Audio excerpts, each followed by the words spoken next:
What I want to do now is walk you through some of the really common kind of overt signs and symptoms that might indicate that chronic inflammation is an issue for you. This could be a very, very long list. So we wanted to kind of pull the really key things that we think about if a client comes to us and says, hey, I'm experiencing X, Y, and Z. And one of the first things that pops into our mind is inflammation.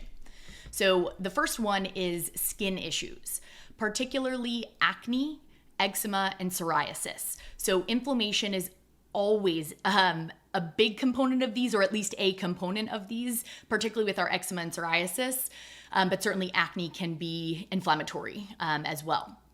Mood-related issues like anxiety and depression. Depression is actually considered a pro-inflammatory state, and there is a very strong correlation between depression and higher levels of certain inflammatory blood markers, many of which Abby just kind of mentioned or touched on. And we'll talk a little bit more about labs in a minute, but I just think it's really interesting that there's such a strong correlation here. And, I'm curious what your thoughts are, Abby, but I don't feel like that's talked about very much at all, especially when it comes to mood disorders.